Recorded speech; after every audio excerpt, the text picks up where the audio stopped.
This is a story that was told to me in part by Mr. Atkins and a few other people. It's probably a composite story, but it actually happened. They used to have these country music cruises, and they'd get a bunch of bands from Nashville, and it'd be a 7 or 10 day cruise, and everybody would play round robin, entertain each night and day.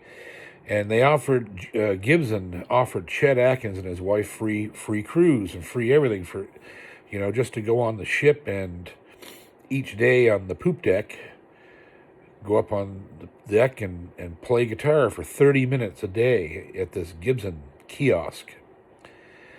So sure enough, Chet liked to take his wife places. He loved his wife a lot, and pretty well did everything he did with her in mind, and so they go on this cruise. Chet's sitting out there one day playing in the afternoon, all with his fedora on and his little round glasses, and he's probably dressed pretty casually. And this guy walks by and looks at Chet and goes, "My God, that's a good sounding guitar." And he walked away. And Chet kept playing. About 5 minutes later, the guy came back again and said, "Good Lord, that's a great sounding guitar." And he walked away again, and Chet kept on going. Third time, the guy come back and said, "By God, I'm telling you, that's one of the best sounding guitars I have ever heard in my life." And Chet looked at the guy, took the guitar and put it in the stand, and looked up at the fella and said, "How's it sound now?"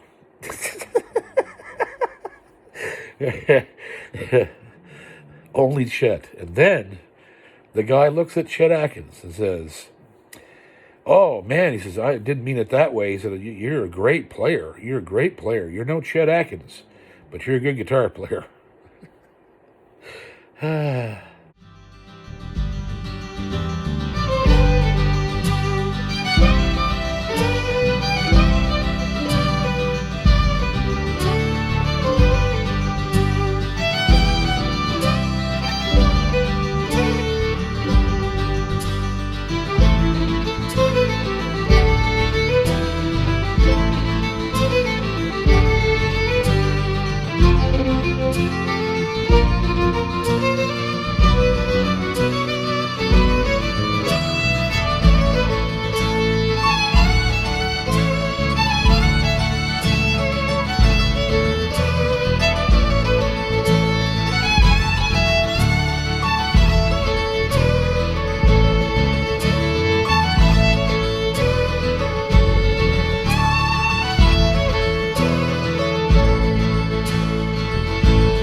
After Chet left the party, things got even more surreal. There was, of course, a huge meal, and so we were all, it was all kinds of stuff. We were eating barbecue, and I don't know, there was just tons of food, and everybody's wandering around with a paper plate. And I went out in the backyard. There was sort of like a courtyard back there, and picnic tables. I believe he had a swimming pool. Waylon had a swimming pool back there, and they were all sitting at the picnic table. And I walked over and just kind of stood there with my plate, kind of by Waylon, just listening to the conversation and all these sort of things. And Waylon looked up at me, and he started talking to me, and asking me questions and telling me stories about the times he'd been in Canada and these different things. And pretty soon he finished his meal, and he stood up, and he come right to me, and he started talking to me. And I was just like, I don't know why he did it. Maybe it was because he didn't know me. He'd heard me play and stuff, but there was him and I made a connection that I wish I would have taken advantage of. But at the same time, I felt, I don't know, this might be the reason why I didn't make it, in quotations, in the music business in Nashville. because I never felt right about taking advantage of becoming acquainted with people through gigs and through other people, and it just felt weird to me. But Waylon just kind of took to me for some unknown reason, and we were standing there talking, and he told me a bunch of things that I just had no reason to kind of tell me. Like after he started talking about touring in Canada, and he was telling me some of the stories about the people that were around him and he was working with and all this stuff, and then he told me all about working with Buddy Holly. He just kind of jumped on that subject, and he told me the whole story about how he got the job and how much he loved Buddy, and then he told me this. Then he started talking about the plane crash, and he told me the story about the night that they left that gig, and he addressed the coin toss thing, right, which may or may not be just a myth. I don't even know if that really happened. I think that from what I gathered from what he told me, he gave his seat to Buddy, he gave his seat to Richie Valens, and because he was the new guy in the crew, even though he knew Buddy for years. So I don't know if there really was a coin toss. He didn't really say. He mentioned it, but he didn't really, tell me. But the one thing he did tell me, and he got misty-eyed when he told me this. He looked at me and he said the last thing I ever said to Buddy Holly was, "I hope your old plane crashes." They were making fun of each other, right? Holly said, "I hope your old bus freezes up," and Waylon said, "Well, I hope your old plane crashes."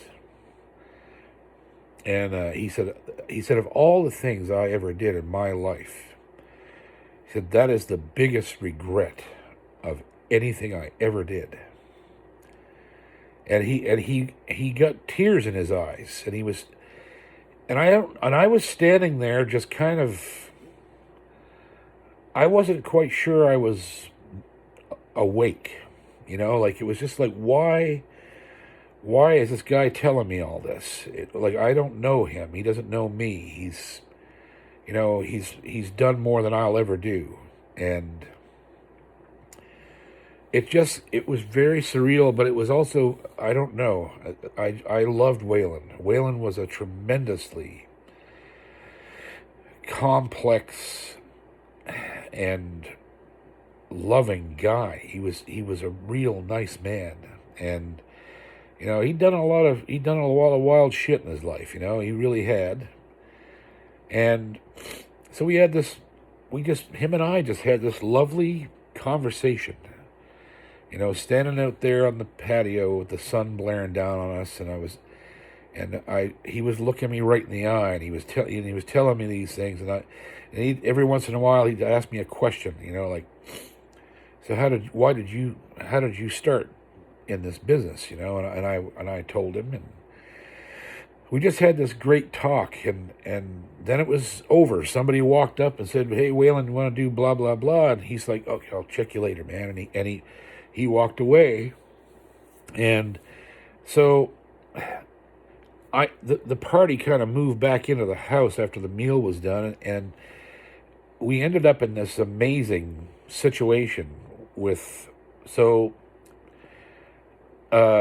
Travis Tritt had shown up with his girlfriend, who I don't want to say anything. She was a nice person, but she just seemed like the classic.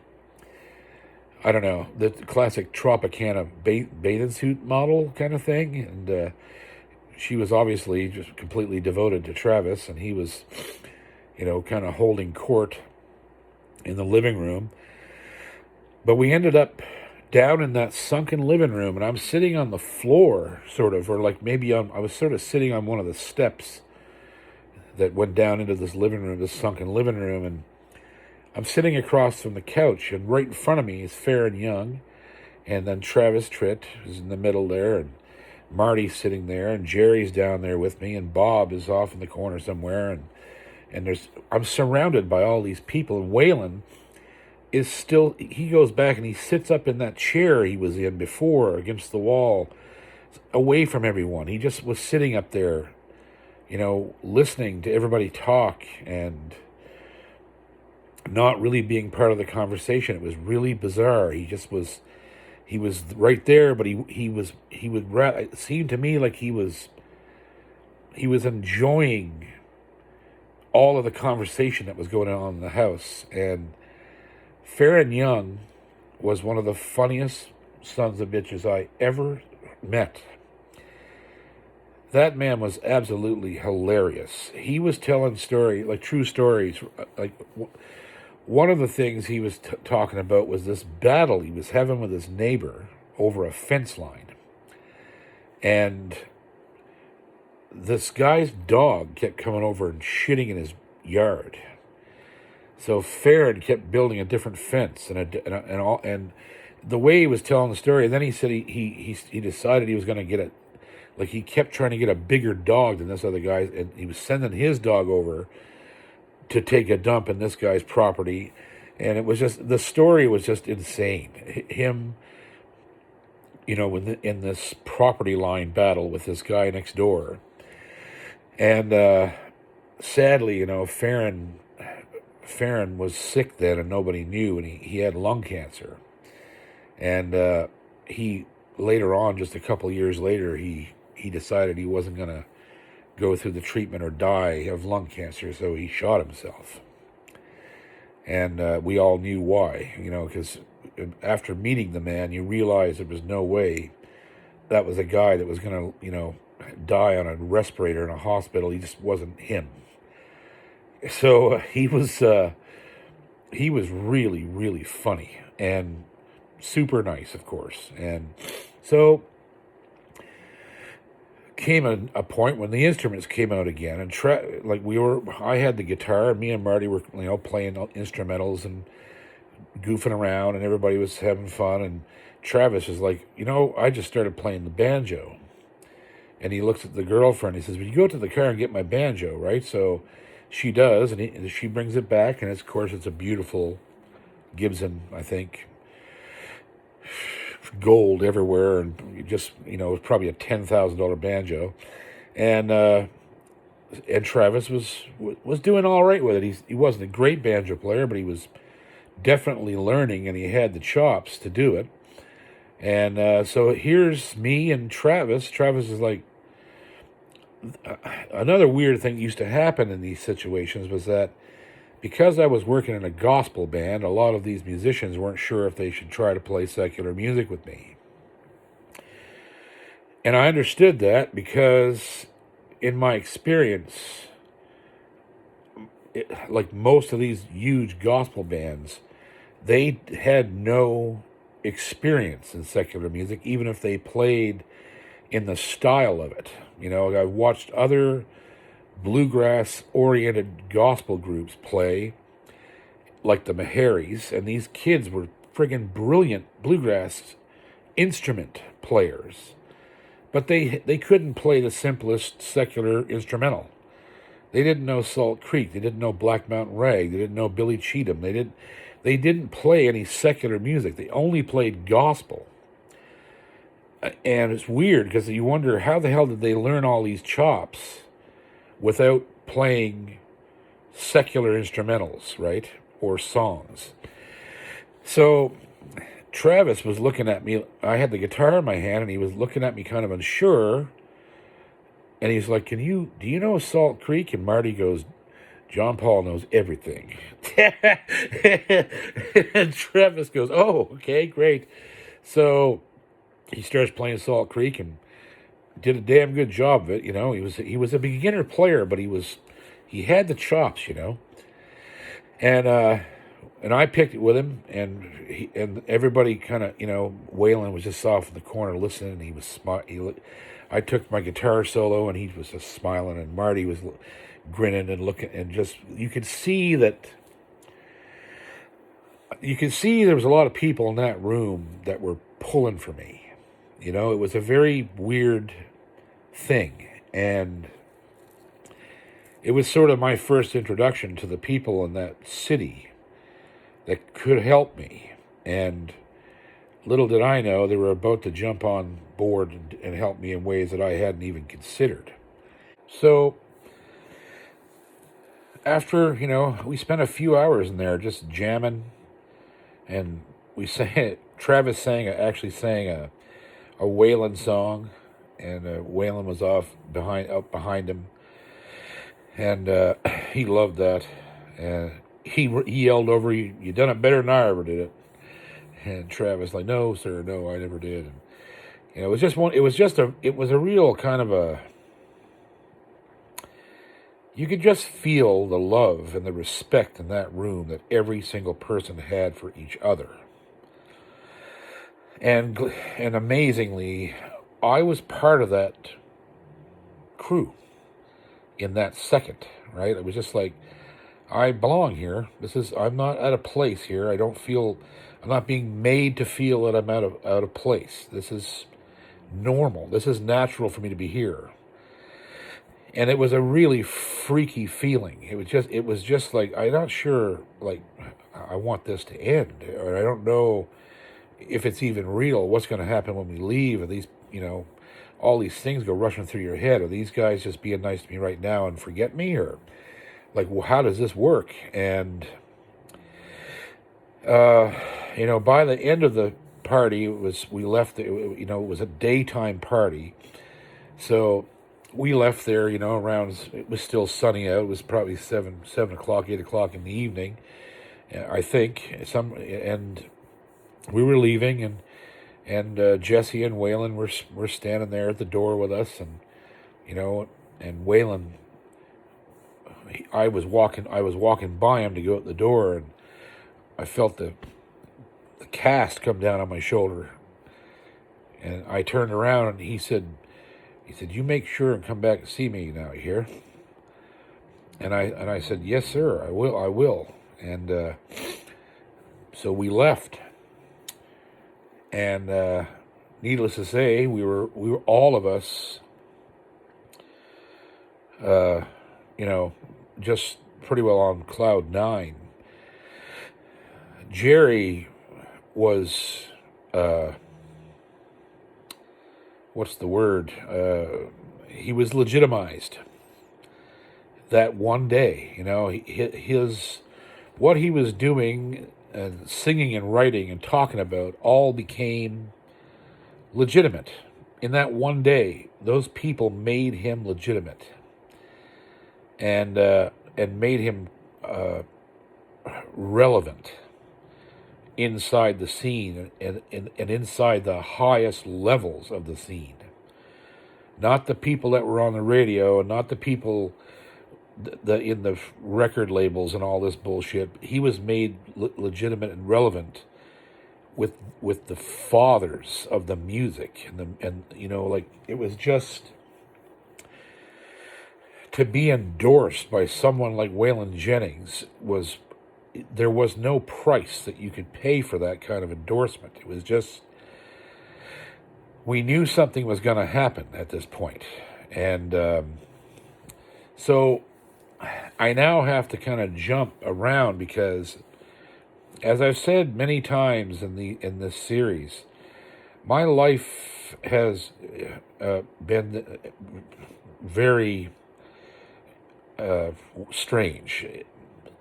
These intense things, tend to stack up on top of each other. And indeed, one more thing was going to be added to the layer cake.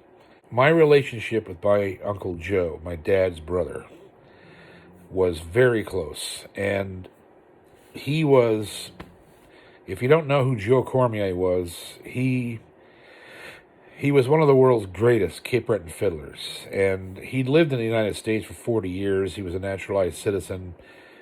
He had done everything. He played at the White House, Carnegie Hall. He worked for the U.S. Department of whatever, I don't even remember what the hell it's called now, the Foreign Affairs or whatever, and they'd gone over to Saudi Arabia and played for the King of Saudi Arabia, public relations thing. He had received the American Heritage Fellowship Award from Ronald Reagan. He had played for 2 or 3 presidents, and just an incredible guy. He was just an old electrician from Shettycamp who moved to Boston in the 60s, and just made this incredible life for himself. Had 5 or 6 kids, and he was an electrician. They were very well off. They had a beautiful home in Waltham. When I started hanging around with him, he was retired, and he just had a great life. He had a great life, and he was always playing and performing somewhere, and he was just a fantastic guy. He was just like my dad, except he was much shorter. It was really funny because he was apparently the smallest fellow in the family. My dad was 6'2", and thin as a rail, and here was Joe, like 5'8", and kind of pudgy, and he always was his whole life. And he was such a character. He was so funny, and such a beautiful man. And so I would call him, all the time. I'd call up to Waltham and see how he was doing, and he'd ask me how I was doing, and he was so proud of everything I was up to. And I called him one day from the shop in Demopolis, and he said, I'm coming down to Louisiana shortly. And I said, really? And he goes, yeah, I'm playing this huge international, Celtic festival in Lafayette. And I said, well, Jesus, I said, that's only about 3 hours from here. I could come over and play with you if you need a guitar player. And he said, oh, yeah, absolutely. He said, as a matter of fact, what you should do, he said, is bring the bass. Because he loved bass with fiddle. His albums were made with Edmund Boudreau on bass and Eddie Irwin on the piano, who was one of the greatest accompanists ever. Eddie Irwin. He died of AIDS. The poor man. He was a beautiful human being, and he played ragtime piano, and that just happened to fit Cape Breton music. That was Eddie was one of the creators of the the stride style piano that all Cape Breton piano players use. And so I said, hell yeah, I'll be over. So anyhow, me and Bob load up. I throw the bass and the guitar in the car, and that's all I know. I said, well, Joe told me, like, don't worry about it. We'll figure out a place for you to stay and all that stuff when you get here. Don't worry. Just, I'm sure there's rooms that you can share with, because he had a crew coming with him, as I was informed. So we drive over to Lafayette and we get to the hotel and find Joe, and immediately we find out that this gig isn't Joe's gig. It's actually, he's part of a crew that's headed by Hilda Chasson. And the crew is actually called Hilda Chasson and Friends. And so it was her and Donnie LeBlanc and another fiddler from Shettycamp and Uncle Joe, and I think Joel Chasson was there as another good fiddler, a youth fiddler at that time. I think he was there, pretty sure. And so all of a sudden we're like, well, we just walk in and I'm expecting to play with Joe, and it's like, I meet Hilda. I met Hilda prior to that, very briefly at a gig in Amherst, I think it was, when I was about 19 years old. When I was home, I think just after the Stompin' Tom tour, I met a bluegrass band somewhere called Grassworks, I think they were called. And they asked me to go play fiddle with them at this gig in Amherst. They were from Ontario, and they were heading back to Ontario. They had this one last gig, and they said, come on, play the fiddle with us. So I went out there and played fiddle with them on this show, and who showed up at the gig was Ray Legier. And at the time, he was dating Hilda. And I knew Hilda because I had seen her when I was a child. I was 13 years old watching Up Home Tonight, and there she was playing with Jerry Holland, who was an absolute hero of mine. And uh, so, and she was an amazing piano player. She was the only piano player really of her kind in the early days, in the early 80s. The piano players prior to Hilda, and to a large extent John Morris Rankin, piano players prior to her were, they sucked. I don't mean, I hate to say that, but I mean, a vast majority of them were just horrible. You had Beattie Wallace, who played with Winston Fitzgerald, and Catherine Ann Lamy, who was a genius player. But the bulk of it was just piano players who didn't know the right chords and either overplayed or underplayed, and it was a fight between the fiddle and the accompanist. It was very unpleasant a lot of the time. But Hilda basically was taken under Jerry's wing, and because Jerry was such a tremendous musician, he charted out all the chord changes and taught her the bass lines that she should use over things. And like when they made the album Master Cape Breton Fiddler in the early 80s, it completely altered the entire sound of Cape Breton fiddle, because you had this godlike fiddler, Jerry Holland, who was, in my opinion, the best violinist that ever drew a bow over the strings, especially in Cape Breton music. And he was accompanied by Hilda and Dave McIsaac, and this accompaniment was flawless, and it was intelligent, and it was like a wall of sound, right? It was incredible what he had her do. And what she was able to do, at the age of, I think she was only about 16 years old when that record was made. And so I knew about her. I knew about her music for sure. But here I was, and I had met her once before. She didn't really talk to me that time. I was more interested in talking to Ray. I didn't really know her, and I met her and introduced to her. But here we were in Lafayette, and here was this little tiny woman. She was only 4'11" and weighed 99 pounds. And she basically kind of just said, this, Joe shouldn't have invited you because this is not his gig. It's my gig, and, you can play with us, but said, we don't know, we can't pay you. I mean, we negotiated, and I said, I don't care about getting paid. I'm just here to have a good time. And, So as things progressed through this weekend, she was kind of, a little bit all over me, and I was taking note of this, and Bob was making fun of me and about go ahead and pick her up and all this stuff, and I was like, nah, I don't think so, and. But she was, we were riding back and forth in these shuttle vans to the festival. She was in the back seat playing with my hair, and I was in the front. She was, and just weird little things that were going on. And we played the festival, and I had a blast. And something in my brain clicked, and I was like, this is an opportunity to. Now it's weird how these things happen, right? I was sort of on the precipice of doing some great things because of because of meeting Waylon, and we're starting to work in Nashville more and more. But something, when I got in that crew with those people from my home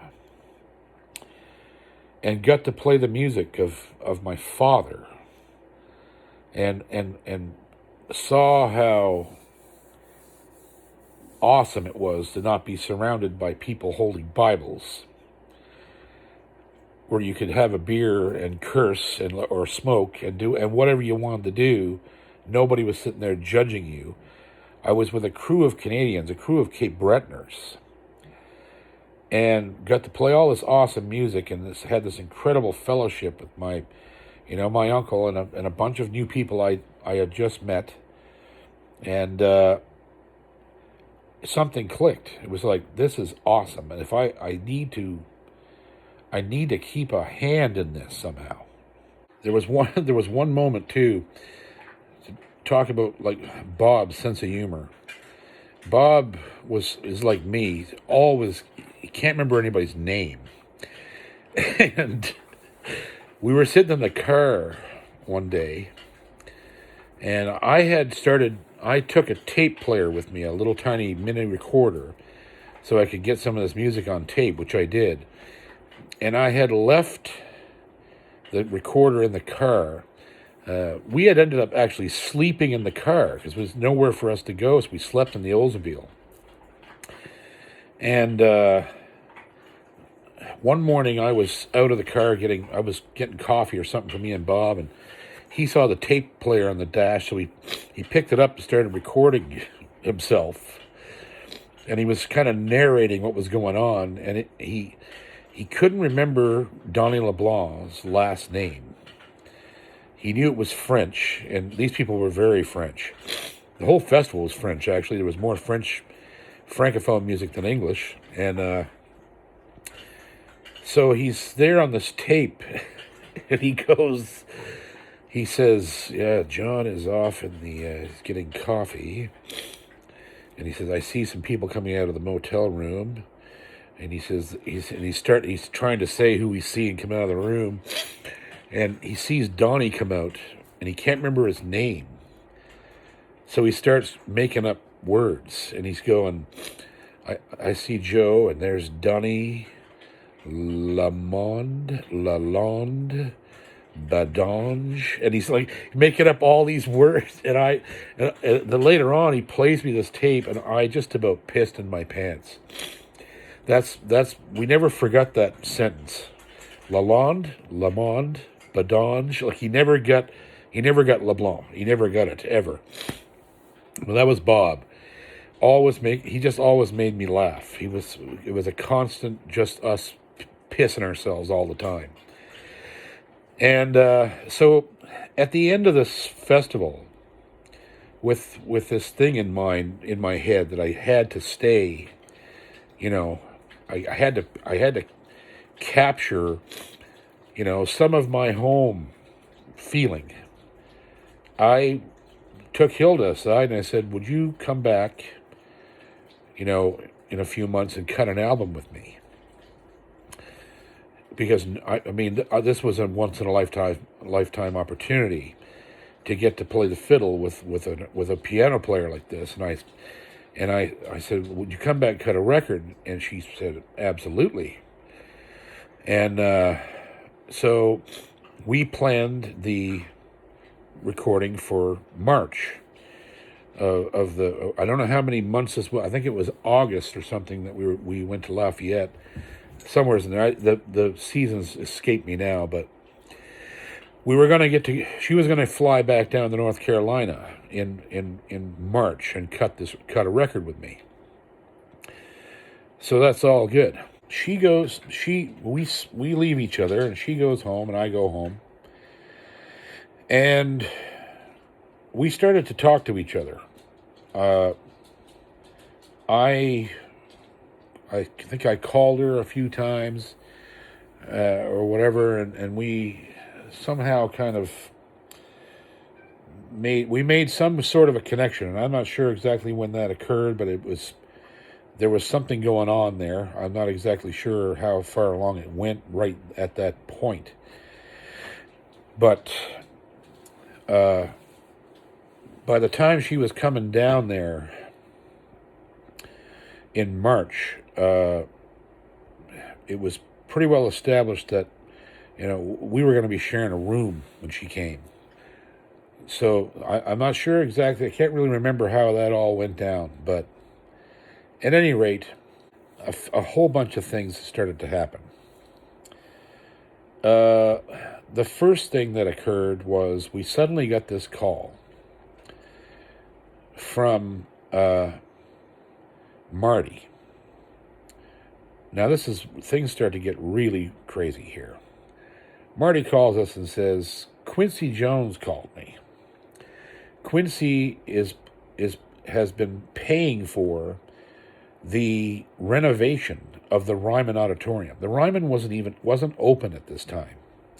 It had been closed and had fallen into disrepair, and the Opry itself had moved entirely to Opryland, and there was nothing going on at the Ryman. Ryman was closed.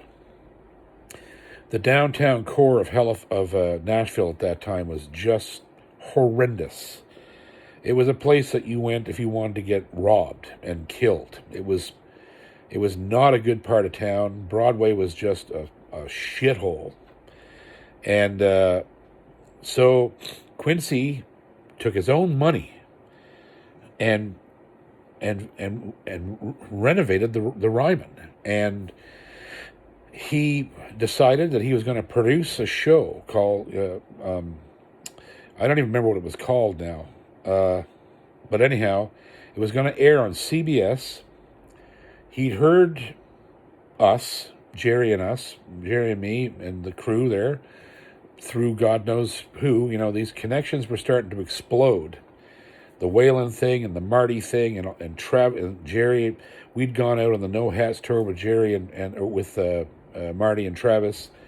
We were just in the right time, right place, right time. And Quincy had heard Jerry's song called The Brand New Church. The Ryman used to be a church before it was turned into the Opry. So Quincy says, I want to use Jerry and his song as the theme of the show. And so Marty says, do you want to come, be on this show? And we were like, of course we're going to go, right? So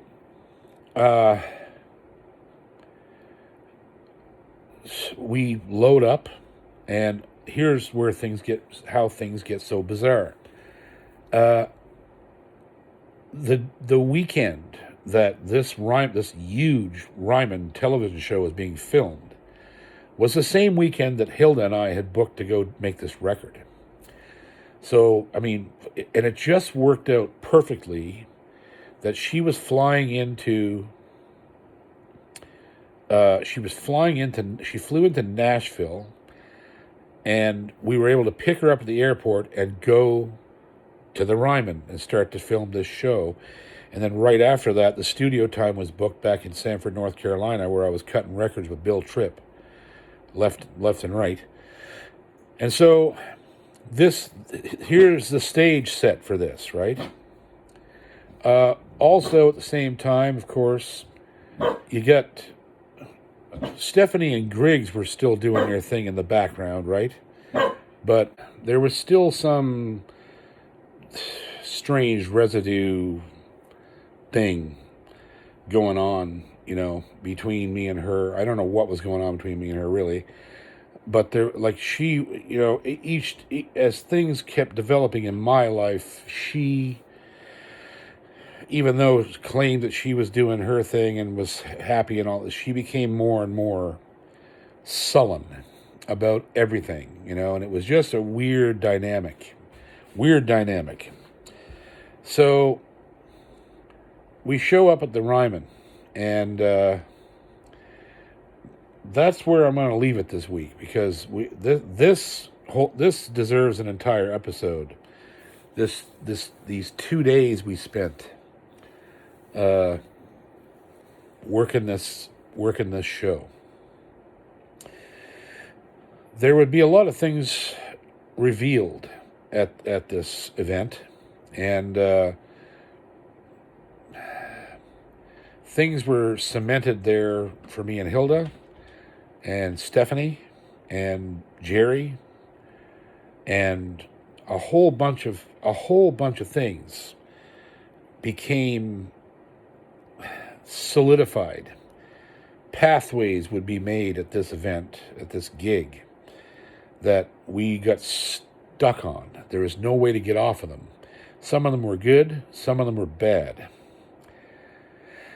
But it was this one 2 day event, that I got just horseshoe in my ass lucky to even be at. Not only be at it, but be featured on it and have one of the songs that we wrote become the theme song for the entire show. I mean, it was surreal. Again, I keep using that word, but there's no other way to describe it. It was just one of those things where, how the hell did I get here? What am I doing here? And so the stage is set now. We have Hilda coming in.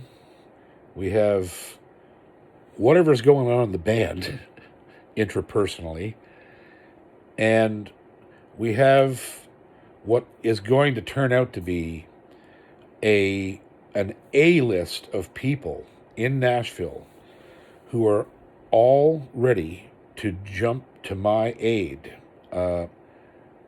concerning a number of things. All behind the scenes. I didn't know any of this was going on, really. And when I found out it was going on, it blew my mind. And it still blows my mind to this day. But I found out that there was quite a few people in that circle of my heroes who were way more fond of me than I suspected.